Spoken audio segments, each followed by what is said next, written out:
Hi, folks. Deacon Ed McCormick here, and happy Lent. We've begun the season of Lent, and this Sunday we are given a reading from St. Paul's letter to the Romans, chapter 5, and we also hear about Jesus driven into the desert by the Holy Spirit to confront the enemy, to confront the devil. And I want to share a brief reflection to start your Lent today. And here's what I want you to think about. Paul's writing is very dense and often difficult to understand, but in this section of Romans 5, Paul presents this stunning contrast between the present view and experience of reality and the world that Jesus and the Spirit are making possible right now. And what Paul's doing here is he's presenting this contrast, a contrasting view of reality in which he uses Adam as a symbol for all of humanity. And what Paul's doing is, in the light of the risen Jesus, he's allowing the resurrection of Jesus to shine a light on humanity and in all of human history. And what he begins to see is that death has reigned over human history. And death for Paul is not just the end of life. It's this massive symbol of all the forces in human history that are opposed to humanity, the anti-human, anti-creation, anti-God forces. The forces that cause us to go to war, the forces that promote injustice and greed and cruelty, all the forces that cause us to sin on a social level, on an interpersonal level.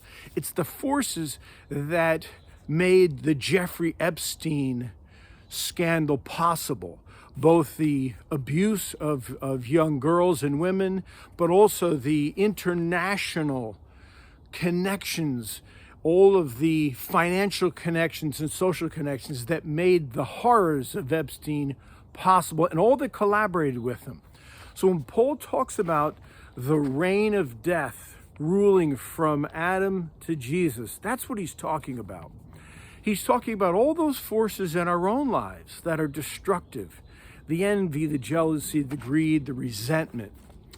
And in contrast to that, he presents the new kind of world that Jesus and the Holy Spirit are making possible. And he speaks about the death and resurrection of Jesus as the gift that surpasses all the horrors that death and sin have brought about in our world. It is the abundance of God's grace. It is this gift of liberation and freedom. And so Paul is posing this contrast between how the world has been under the slavery of sin and violence and evil, and how through Jesus' death and resurrection, God has begun to free us and make possible human beings to live without being slaves to violence and death. Now, in today's gospel, we hear about how the Holy Spirit sends Jesus out into the desert and he is confronted by the devil. And many a preacher today will preach about temptation. And in fact, Jesus is tempted by the devil. I think many scholars today think that these temptations, the temptation to turn stones into bread, the temptation to power and to rule over the world, the temptation to take for granted God's protection, that these were temptations Jesus faced throughout his life. But what I want to emphasize here is something that we rarely hear about.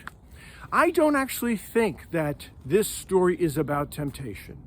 I think it's actually a story of Jesus, the more powerful one. Jesus, who was more powerful than the enemy, more powerful than the devil. Jesus, who is more powerful than the forces of death itself. And so this reading from Paul and this story of Jesus overcoming the devil's temptations really bring us good news as we start Lent. And the good news is that we who walk with Jesus, we who follow him, we who live in him and live through him, we are people who are now identifying with the one who is greater than death, who is greater than sin, who is greater than the forces of evil. He is the free one who can liberate us and allow us to begin to live new, fully human lives, the lives that God intended for all of us. So, my friends, as we begin Lent, let us remember that we are accompanied by the free one, the one who is more powerful than death and wants to free us and transform our world. See you in the next video.